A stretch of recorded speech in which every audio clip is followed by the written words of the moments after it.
Welcome back to the Path to Happiness, an introduction to the unification principle. I'm your host, Dr. Tyler Hendricks. We see that the unification principle integrates the principles of creation, the tragedy of the human fall, the development of human faith and love through history, as well as science and economy, into one overarching ideal of true love and true families. But how does all this make its way into the 21st century? Social media, terrorism, gay marriage, healthcare crisis, environmental crisis. What is God's plan today? We'll find our way there by looking at the last 400 years of history. According to the parallels, the period of preparation for the second advent of the Messiah covers a period of 400 years, extending from the time of Martin Luther's Reformation, beginning in 1517, until the First World War and the effort to build the League of Nations. Human history is the providence of restoration. Its purpose is to lay the foundation to receive the Messiah. This foundation signifies the process of separating from Satan's love, which is selfish love. This process begins with dividing myself into Abel on the heavenly side of true love and Cain on the satanic side of false love, and then setting up the conditions wherein Abel can bring Cain to want to change. Thus, human history is a process of separating good and evil, in which the Abel side must overcome the Cain side.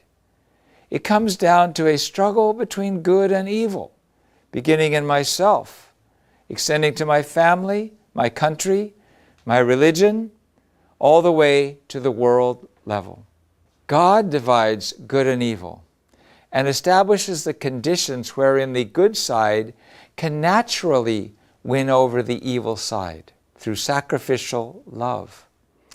We look at the struggle between Abraham's tribe and the neighboring tribes, or Moses' struggle between the Hebrews and the oppressive nation, or Jesus' struggle between the Jews and the oppressive empire.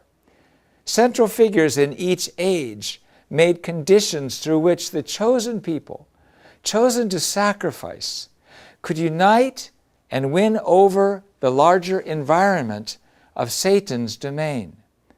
The dynamics began with Abel and Cain, whose traits and motives keep getting repeated on larger and larger levels. So we refer to these dynamics as Abel type and Cain type. This condition between the Abel type and the Cain type appears internally in the form of religion or ideology, as a struggle between Abel type and Cain type worldviews, and externally as wars between Abel type and Cain type forces. Now, God is not going to send His only begotten Son to an unprepared and violent world. He's going to prepare the environment first into an environment in which His Son can grow to achieve God's ideal. In Jesus' time, we see this as God's plan to establish the internal foundation, which we call Hebraism, centering upon the Jewish religion, and the external foundation, which we call Hellenism, centering upon the Greco-Roman civilization. First, God established the religious environment, both domestically and internationally, centered upon Judaism. The Jews returning from Babylon rebuilt the temple, rebuilt the city walls under the prophets Ezra and Nehemiah and in Malachi.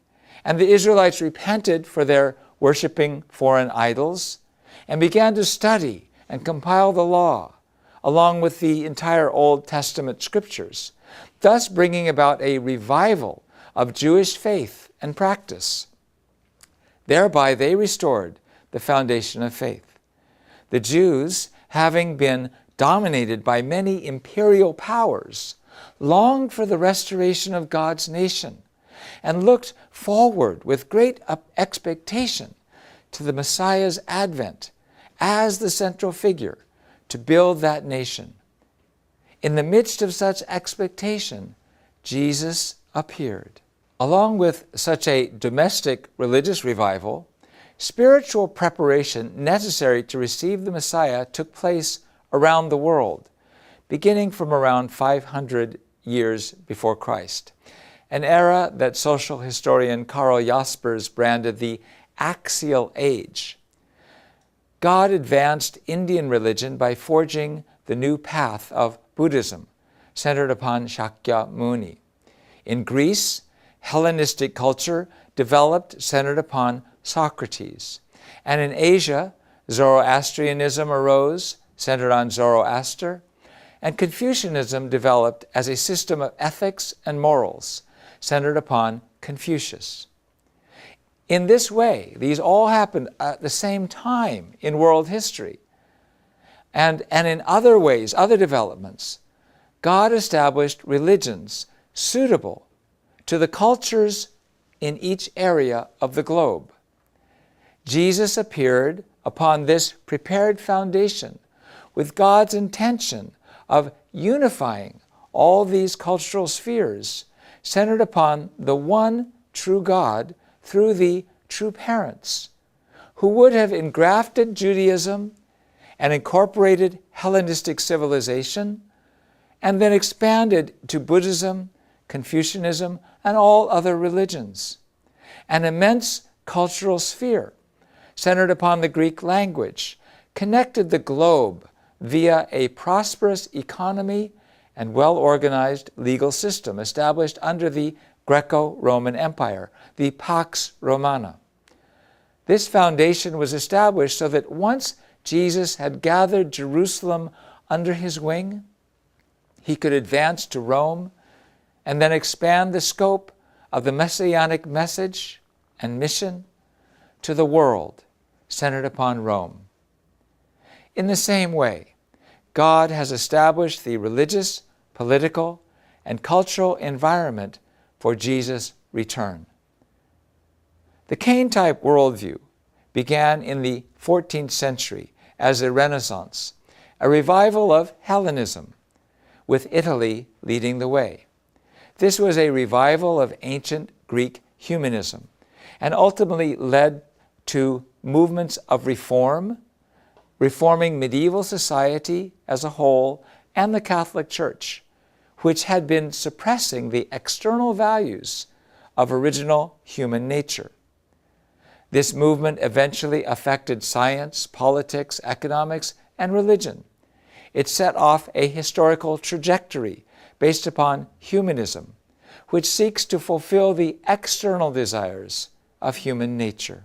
The Abel-type worldview was established through the Reformation in an effort to restore the internal aspects of the original nature, which also were suppressed by the Catholic Church. How did it prevail? In 1517, Pope Leo X authorized a sale of indulgences in order to gather funds for the construction of St. Peter's Cathedral.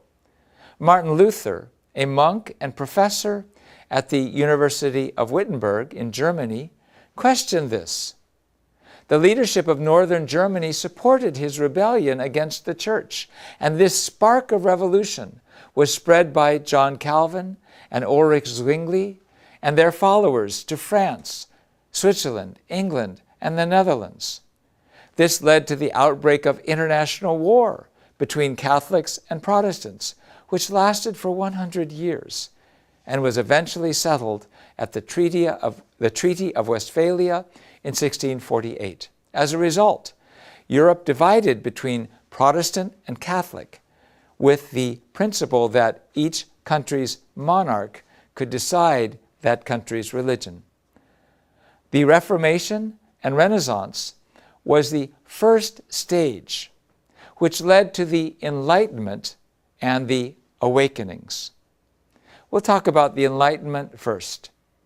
The Renaissance, as a restoration of Hellenistic ideology, which originates in the Cain-type worldview, evolved into the Enlightenment and became increasingly humanistic and anti- or a-religious. The Enlightenment thinkers, relying upon empirical analysis and rational criticism, founded upon reason and experience, began to reevaluate the relationship between human beings and nature. This led them to separate nature and man from God. René Descartes and Francis Bacon gave birth to the philosophies of rationalism and empiricism. This trend expanded across Europe and inspired atheistic and materialistic philosophy, propounded by people such as Hume, Hobbes, Locke, and Spinoza. The French philosophes Voltaire, Diderot, D'Alembert attacked the church and inspired the French Revolution in 1789. This was a movement that sought to throw off the yoke of absolute monarchy in the name of democratic values such as freedom, equality, and fraternity, based upon pure reason. This was a Cain-type democracy that eliminated God. Following the Enlightenment, the Cain-type worldview evolved to its third stage with the emergence of left-wing thought. Materialists overturned Hegel's dialectical idealism and established dialectical materialism to support what became communist ideology, the dictatorship of the party. David Strauss began to criticize the miracles of the Bible as deceptions, while Ludwig Feuerbach claimed in The Essence of Christianity that religion is the product of socio-economic conditions. Karl Marx and Friedrich Engels advocated class struggle and violent revolution in pursuit of the ideal society. They said this is the law of history, and thereby perfected the Cain-type worldview that manifested in various so-called democratic people's republics, the communist bloc of the 20th century. However, even in the midst of this confusion and turmoil brought about by humanism and materialistic communism, those who maintained the Reformation's legacy grew strong. They expressed religious passion and sought the inner life. They placed value upon transcendental experience in seeking the direct meeting with God rather than the external forms of religion. Among those who pursued this were the Puritans, who experienced religious persecution under England's absolute monarchy, crossed the Atlantic to the New World of America in search of the freedom to exercise their faith, and by 1783 won the American War of Independence. They established a democracy founded upon Christian principles. Unlike the French Revolution, the American Revolution was fought centered upon a God-centered, Abel-type worldview in order to secure religious freedom. Therefore, we call it an Abel-type democracy. This religious faith and freedom is the foundation of all modern freedoms in politics and economy. Other Abel-type trends included Germany's Philipp Spener, who advocated pietism, which was conservative and placed emphasis upon mystical experience. Germany's Conrad Grebel and Felix Manz pioneered the Baptist churches at the cost of their lives. England's John Wesley founded the Methodist denomination. George Fox started the Quaker movement, which emphasized the mystical oneness between man and Christ that comes through the Holy Spirit. Emanuel Swedenborg was a scientist who revealed much information concerning the spirit world. The Renaissance, which was a revival of Hellenism, led to humanism and the Enlightenment, the materialistic wing of which brought unleashed violence and the use of force to try to reform society. At the same time, the revival of Hebraism in the Reformation and Awakenings led the masses to long for God's nation and the returning Lord, while emphasizing direct personal experience of Christ, study of the Bible, and freedom of the church. The culmination of the struggle between the Cain and Abel type worldviews erupted externally as the First and Second World Wars. Ideologically, the First World War was a struggle between the Cain-type nations of Germany, Austria, and Turkey, all of which suppressed freedom of religion, and the Abel-type nations of England, America, and France, all of which allowed freedom of religion. Shortly thereafter, another struggle broke out between the Allies, led by America, England, and France on the Abel side, and the Axis powers, led by Germany, Italy, and Japan on the Cain side. This was the Second World War. In modern times, the world has advanced through politics, economics, culture, and science to create today's contemporary environment. The purpose of it all is everlasting: to receive the Messiah, Jesus, the Lord of the Second Advent.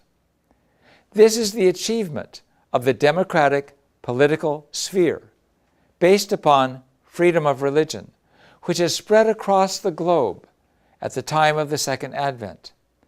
The Lord at His return will work with this democratic foundation, rooted in Christian values, to share heaven's will with the entire world. And so rapid progress in transportation and communications due to scientific and economic development has significantly reduced the gap between East and West and allowed languages and cultures to exchange globally.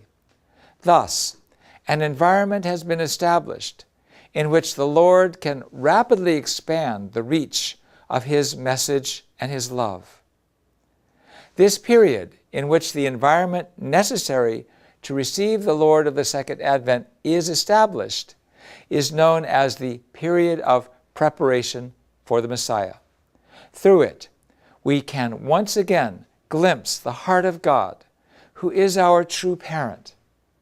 Just as a child's parents begin to prepare an environment conducive to the child's growth, even before the child is born, the true parent of humanity must have sent His Son into a prepared world with a heart full of hope and anticipation.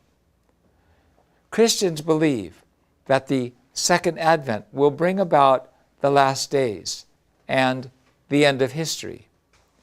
As the most significant event in history, it is a great transitional period, including great turmoil and confusion, a great and terrible day. It will be a time in which catastrophes strike like bolts out of the blue. It is the time in which the final battle between good and evil is fought in order to prepare to meet the Lord of the Second Advent, resulting in good finally overcoming evil and the happiness the world has been long waiting for. This process will occur at the end of the period of preparation for the Lord's return over the course of not just 2, but 3 world wars. By knowing the principle, we can navigate these waters and help the time of salvation come soon. Our next sessions will make this very clear. Thanks for listening. See you next time.